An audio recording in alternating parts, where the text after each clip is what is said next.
Hi, super simple nutrition hackers. I guess that's what I'm going to call you guys. Okay, we're live in my kitchen, and I'm going to show you how to make super easy, perfect every single time green beans. I love them. My kids love them. They're one of the things that I can put out pretty much any time of day or night, and they just get gobbled up right away. And then we're also going to be talking about epigenetics, which is the relationship between our nutrition and our lifestyle and how that affects our genes and what we carry in our genetic inheritance.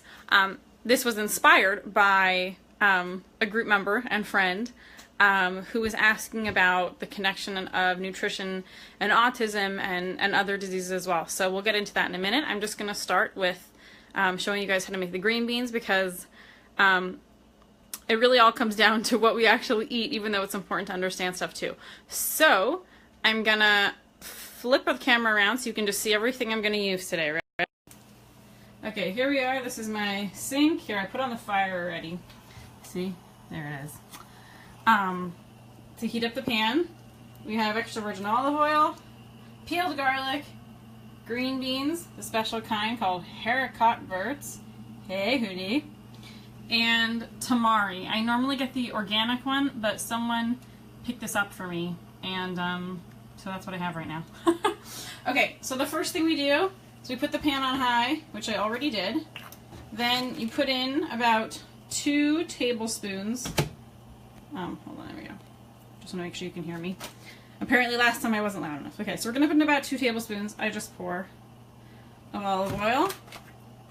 And then my garlic.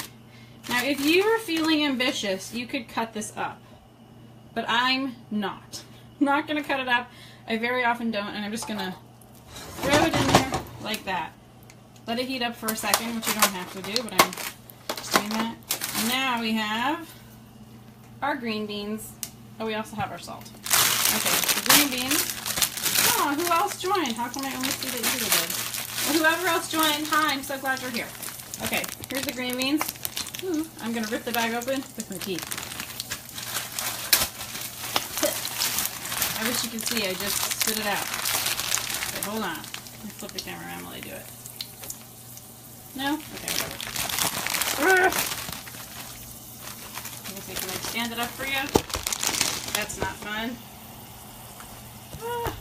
I need assistance. 1 second. Okay. There we are. We're back. I ripped the bag open. Maybe. Okay. Here's our green beans. See, I just threw them in. You want to know why? Look. These ones are all cut and trimmed already. So, the biggest problem that I found from... We're still alive? Okay, good. The biggest problem that I found for most people with making green beans is that they don't make them... Woo! I'm stepping out of the kitchen because it got really loud. I just added in water and it was really hot, so it got really loud for a second. I'm just going to leave it to cool down for a sec. But the reason why I buy those green beans is because they're already washed and they already have the ends cut off of them. And so that means that I make them. And otherwise, if I don't do that, when I buy them just regular, and I know that when I get home and I'm gonna make them, I always wind up just leaving them for too long because the extra 3 minutes of just washing them and cutting off the ends is too annoying, and I wind up not doing it. So this way it works. Okay, so let me flip it around again, and you can see. Oh, I need the top.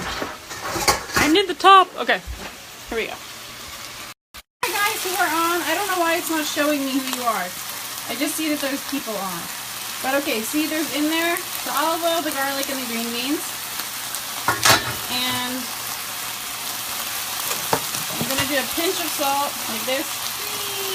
Maybe 2. Here's my salt, my pink salt.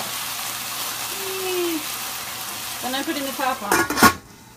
And I'm putting it on high. See? High. See my dirty stove? Sorry about that. Going to give it a shake. And then I'm going to come back in a few minutes and it's going to be ready. Okay, hi, I'm back with you. Sorry that was so loud. If you have questions, I'm happy to answer them. But just to explain, basically, hi, Sarita. Okay, it's telling me some people, but not everyone else. That's odd, but interesting. Okay, anyways, the point is that all I did was empty the green beans bag into the pan because it's already washed. They already cut off the funky ends, and so it makes it really easy. So there's kind of like all the lazy voices or like the I'm overwhelmed voices in my head don't have anything to say because I just have to throw it in the pan with the olive oil and the garlic and put the top on with a little salt. I'll write the recipe for you guys in the comments after. But also green beans are really, really great for detoxing, which is connected to epigenetics also, right? So someone was asking me before in the group, what's the connection with nutrition and autism? How does that work? And so obviously it's extremely complex and there's a lot of factors that go on. But to make a very broad understanding, I'm going to first explain essentially what's called epigenetics. So about, I think about like maybe 15 years ago is when scientists first mapped out the complete DNA, right? The double helix. They knew what was happening there. I remember when it happened, I was visiting my grandparents and I remember watching on the news that they just completed it. So it was really interesting. And what they discovered at that point was that you can carry the genes for something, but that doesn't mean at all that it's necessarily going to express itself in you, right? So even if you have a dominant gene or you have a recessive gene, or it's likely, or you think it's likely for you to have a certain disease because it runs in your family, there's literally like a switch. I mean, it's not a literal switch like this, but there essentially is a switch that turns certain genes on or off. And that switch is your diet and lifestyle, right? So you can see that maybe in certain families that whatever diseases, maybe they're tall, but if that family, God forbid, goes through a really difficult time and they have to move to an area where there's not enough nutrient-dense food, that maybe their youngest child who wasn't exposed to all of the nutrients that they needed will not grow as tall. And the same for, God forbid, diseases is that even if there's a history, you know, for example, of breast cancer in the family, if you take, you know, all the steps you can to ensure that you're limiting the amount of toxins in your body and doing everything you can from a diet perspective and from a social, emotional, and practical perspective in your lifestyle, you're severely, severely lowering the chances of you getting it because the switch of turning that on, you're doing everything to keep it off. So that's basically how, you know, a very simple explanation of how it works. Let me just flip it around. I'm going to show you what the green beans look like right now. Okay, so they've been cooking for about 2 minutes, I think. Shake it one more time. Open it. And turn it off. Look, they're perfect.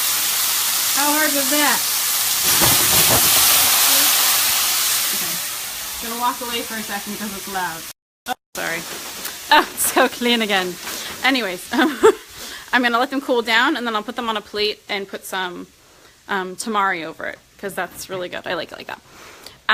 But in regards specifically to autism and things like that, again, obviously it's extremely complex and there's so many factors.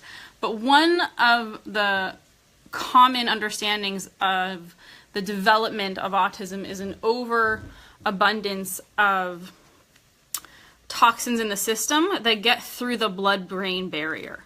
And so the biggest things that you can do to help your body cope with that and to prevent that from that perspective, right? There's obviously other factors that can play into it, but I'm just talking about the nutrition perspective right now. I'm talking with my hands, but you can't see them. So that's silly. Is obviously decreasing the things that are filled with toxins, but dark green vegetables are extremely effective in detoxing.